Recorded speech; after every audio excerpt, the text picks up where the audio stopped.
సుందరయ్య విజ్ఞాన భవనంలో ఈ ప్రాంగణంలో ఈ మధ్యకాలంలో ఇంత గొప్పగా సభ జరగడం అనేది నేను చూశాను ఫస్ట్ టైం. ఇదేది that is the greatness of Naganna. The same time that is the greatness of new democracy party.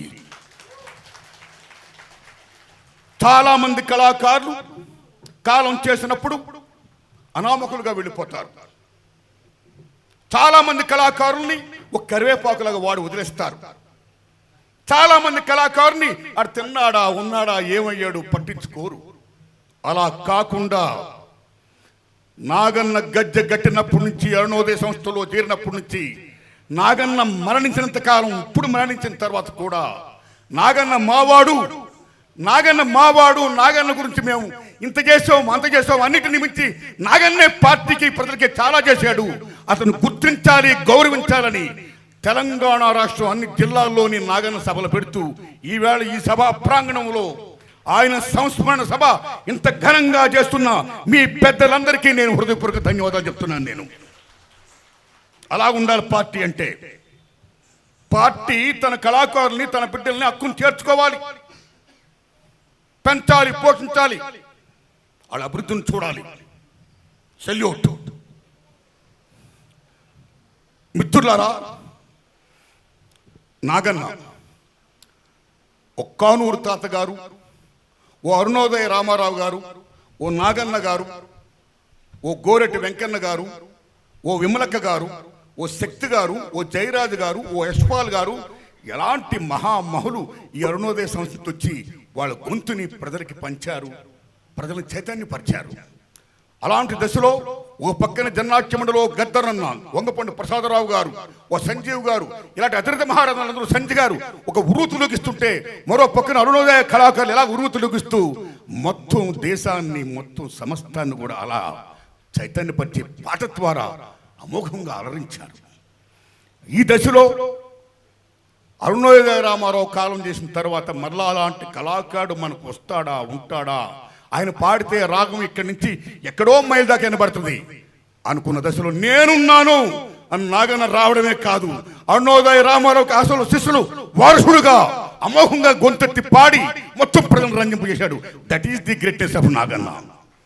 ఏమి నాగన్న 2వ తరగతి చదివాడా, చెట్లు ఎక్కాడు, కళ్ళు గీశాడు, పశువులు కాపరి కాశాడు, దున్నాడు, మిషన్ కుట్టాడు. అలాగున్నవాడు ఆ రాజారాంలో శ్రీపాద శ్రీహరి గారిని ఏనాడైతే ఆనాటి వెంకటరావు గారి ప్రభుత్వం కాల్చి చంపిందో అప్పుడు దాన్ని సహించలేక భరించలేక ప్రజల కోసం పనిచేసే వాళ్ళని మీరు చంపుతారా, వీరు లేదు, నేను కూడా ప్రజల కోసమే పనిచేస్తానని ప్రజల కోసం గజ్జెగట్టి ఆట ఆడి పాట పాడి భీభత్సంగా తన రోజు తను ప్లే చేశాడు. చేయడం కాదు, 80s పోలీసులు నిర్బంధించిన, కొట్టిన, మొత్తం హింసించిన, నువ్వు ప్రభుత్వ పాటలు పాడు కానీ ప్రజల పాటలు పాడకంటే మీరు నన్ను చంపినా సరే నేను ప్రజల కోసమే పాడుతాను, దట్ ఈస్ మై కమిట్మెంట్ అని పోలీసుతోనే ఎదురు పోరాడినటువంటి మహా గొప్ప కళాకారుడు నాగన్న. ఏం నాగన్న? ఆ నాగన్న పాడిన పాటలు ఎటువంటి పాటలు! అన్న అమరుడు రామనరసయ్య పాడుతుంటే అసలు ఎలా ఉండేది! కళ్ళంలో నా గింజలు మత్తునియ్యే రైతన్న, కానీ పళ్ళెములో గింజలు లేవు రైతన్న అని పాడుతుంటే ఎలా ఉండేది! వీరగాథలు చూడరా అంటే ఎలా ఉండేది! ఎటువంటి పాటలు పాడాడు! అలాంటి మహానుభావుడు. నిజం చెప్పాలంటే నాగన్న గురించి చెప్పాలంటే చాలామంది కానీ గాయకుడు కానీ తెలుసు, కానీ ఆయన గొప్ప రచయిత కూడా. 100 పాటలు పైగా రాశాడు, 200 క్యాసెట్లో రిలీజ్ అయ్యాయి. ఎర్రపూల వనములోన పువ్వు రాలిందా నగాదారిలో అనే పాటను మామూలుగా రాయలా. ఆ నాగన్న అన్నిటిని మించి పార్టీ పట్ల కమిట్మెంట్, ఓ సిన్సియారిటీ, ఓ త్యాగం, మొత్తం పార్టీయే మెయిన్. ఎక్కడైనా ఎప్పుడైనా పార్టీని ప్రశ్నిస్తావా నాగనంటే పార్టీలో చాలామంది పెద్దలు కూడుకొని మొత్తం వాళ్ళకు నిర్ణయానికి వచ్చారు. ఆ నిర్ణయాన్ని మనం గౌరవించాలి. వ్యక్తి కంటే పార్టీ చాలా పెద్దది, ముఖ్యము అని చెప్పిన వాడు నాగన్న. నా సినిమాలో, దండోరా సినిమాలో పాట కోసం నేను ఇక్కడ న్యూ డెమోక్రసీ పెద్దలు నేను రిక్వెస్ట్ చేస్తే వాళ్ళు నా మాదాల నారాయణ స్వామి గారిని రిక్వెస్ట్ చేయమన్నారు. నేను మాదాల నారాయణ స్వామి గారికి ఫోన్ చేశా. ఆ మహానుభావుడు వెంటనే నారాయణమూర్తి గారు, మీరంటే మాకు చాలా గౌరవం. ప్రజల పట్ల మీ కమిట్మెంట్కి, మీరు తీస్తున్న చిత్రాలంటే మాకు చాలా అభిమానం. మీకు పాట ఇవ్వడం మాకు మహదానందం అని నాగన్తో చెప్పి ఆ సినిమాకి పాట పాడించాడు ఆయన. పాట పాడించడమే కాదు, మీరు నమ్మండి మిత్రులారా, షూటింగ్కి ఏం కావాలన్నా సరే సహాయ సహకారం అందించండి అని వాళ్ళ పార్టీకి అని చెప్పాడు మాధవ నారాయణ స్వామి గారు. నాగన్న ఒక లొకేషన్కి వచ్చాడు. ఆ సహకారాలు వద్దన్ను, నువ్వు పాడేవదే నాకు చాలని చెప్పా. ఆ దండోరాలో మీరు నమ్మండి, పాములు రామచంద్రరావు గారు రాసిన పాటది. కొంగు నడుముకు చుట్టవే చెల్లెమ్మన్న పాటని నాగన్న పాడాడు, అమోఘంగా పాడాడు. పెద్ద హిట్ అయింది ఆ పాట, మామూలు హిట్ అవలా. అన్నిటినీ మించి జయరాజు గారి ఓ కొండలో కోయిల పాటలు పాడాలి, పల్లెల్లో అక్షర దీపం వెలగాలి, ఆ పాటను నాకు గుర్తు చేసింది నాగన్న. రికార్డు చేయకుండా ఆ పాటను యాక్ట్ చేసాను. వందే మాసం బ్రహ్మాండంగా పాడాడు తను మిసెస్. సో నాగన్న చేసిన సహకారం నిజంగా నవ్వుతున్న భవిష్యత్తు. అతని సహకారం నేను ఎప్పటికీ మర్చిపోలేను. ఆయన నేను డబ్బులు ఇస్తే మీరు నమ్మండి, ఆయన పాట కోసం ఆయన రెమ్యునరేషన్ నేను ఇస్తే ఒక్క పైసాని తీసుకోకుండా పార్టీకి పంపిన గొప్ప కళాకారుడు, పార్టీ మనిషి నాగన్న. That is Naganna.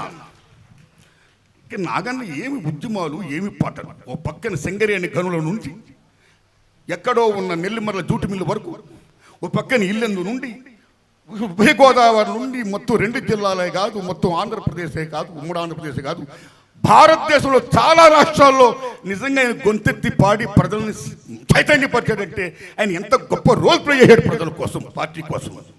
ఇందాక తమిళనాడు కళాకారులు వచ్చి నాగన్న మీద తమిళంలో పాట రాస్తూ అరుణోదయ నాగన్న నీకు వందనం అన్నాడంటే ఆయన ఖ్యాతి ఎంతవరకు వెళ్ళిందో చూడండి. That is the greatness of Naganna. Thanks a lot to Tamil కళాకారులకి, థ్యాంక్స్ ఎ లాట్. నిజంగా చెప్తున్నాను. ఏమి నాగన్న. ఇప్పుడు మిత్రులారా, నాగన్న ఏం రోల్ ప్లే చేయాలో బ్రహ్మాండంగా ప్లే చేశాడు, అధిరామంగా పనిచేశాడు. దానికి పార్టీ గుర్తించింది, గౌరవించింది. ప్రజలు ఈవేళ ఆయన జోహార్లు చెప్తున్నారు, సెల్యూట్ చేస్తున్నారు. ఆయన జన్మ ధన్యం. అయితే నాదొక విజ్ఞప్తి, ఈరోజు భారతదేశం చాలా క్లిష్ట పరిస్థితుల్లో ఉంది. బాబాసాహెబ్ అంబేద్కర్ మహానుభావుడు రాజ్యాంగంలో ఏం రాశాడో, ఏ హక్కులైతే ఇచ్చాడో సమస్త హక్కులు కూడా ఇవాళ కాల రాయబడుతున్నాయి. We are losing our constitutional rights.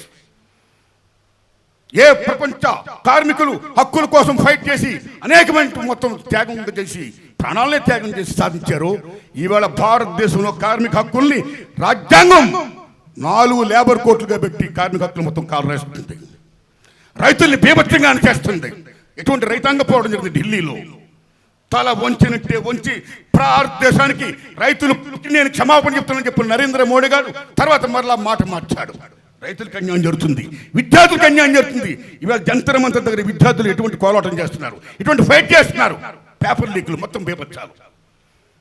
మరో పక్కన సామాన్యుడికి అన్యాయం జరుగుతుంది. సో అన్ని రకాలు కూడా రాజ్యాంగ హక్కులు మనం కోల్పోతున్నాం ఇవాళ. అన్నిటినీ ముంచి ఈ మూల సంపద, మూల వనరులు, మూల వాసులకే చెందాలి.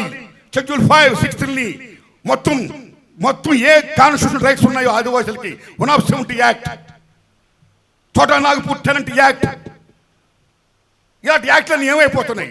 ఇలా అభివృద్ధి పేరు చెప్పి దేశం ఏమైపోతుంది? ఆదివాసులు ఏమైపోతున్నారు? విద్యార్థులు ఏమైపోతున్నారు? నిరుద్యోగులు ఏమైపోతున్నారు? కార్మికులు ఏమైపోతున్నారు? రైతాంగం ఏమైపోతుంది? మొత్తం కార్పొరేట్ సెటప్ అయిపోయి కార్పొరేట్ చేతుల్లోకి కట్టబెడుతుంది గవర్నమెంట్. దానికి వ్యతిరేకంగా ఫైట్ చేయాలి కళాకారుడు. దానికి వ్యతిరేకంగా ఫైట్ చేస్తున్న ఏ పార్టీలు ఉన్నాయో ఆ పార్టీలన్నింటినీ నేను ఒకటే విజ్ఞప్తి చేస్తున్నా.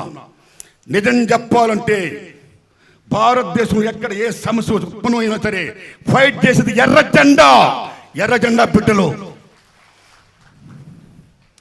కానీ అలాంటి ఎర్ర జెండా బిడ్డలు ఈవేళ ప్రపంచ కార్మికులారా యాగం కండి, పోరాడితే పోయేది లేదు, బాని సంఖ్యలు తప్ప కార్ల మార్క్స్ మహానుభావుడు ఏం చెప్పాడో నేను ఒక విజ్ఞప్తి చేస్తున్నా. ప్రపంచ కమ్యూనిస్టులారా యాగం కండి, పోరాడితే పోయేది లేదు, బానిస సంఖ్యలు తప్ప. ఇలా పిడికిలు బిగించున్నాడే ఏమైనా మీరు సాధించగలుగుతారు. ఎర్ర జెండాలు పీలికలైన ముక్కు చెక్కలు అయిపోతే ఏం సాధిస్తాం? అందుకే ఎనిమి బలంగా ఉన్నాడు, రాజ్యం బలంగా ఉంది. ఆపరేషన్ కగారంటుంది, ఉద్యమాలు లేకుండా నేను అణిచేస్తానంటుంది, వార్నింగ్లు ఇస్తుంది. మార్చి 31లోగా భారతదేశం నక్సలైట్ రహిత ఇండియా చేస్తానన్న అమిత్ షా గారు. అయ్యా అమిత్ షా గారు, మీరు నక్సలైట్ రహిత భారతదేశం చేయడం కాదు, దోపిడీ రహిత భారతదేశాన్ని చేయండి. పీడన, దోపిడీ, రాపిడి ఉన్నంతకాలం ఉద్యమాలు ఉంటాయి. అరచేతిని అడ్డం పెట్టి అరుణోదయం ఆపలేరు మీరు. యూనివర్ అయి లేకుండా చేయండి. కార్పొరేట్ పరం చేయకండి. ఈ దేశ సంపద 100%లో 10% మన చేతులు ఎలా ఉంటే మిగతా 9 మంది ఏమైపోతారు? రాజ్యాంగ హక్కులు ఏమైపోతాయి? అందుకని వాటన్నిటికీ మీరు సాధించాలంటే, వాటన్నిటి కోసం మీరు సాధించి ఫైట్ చేసి పోరాడి అచీవ్మెంట్ చేయాలంటే, ప్రజల పరం చేయాలంటే మీ కమ్యూనిస్టులందరూ యాగం కండి. అదే అసలు శిశులు నివాళిటు నాగన్నా. Thanks a lot.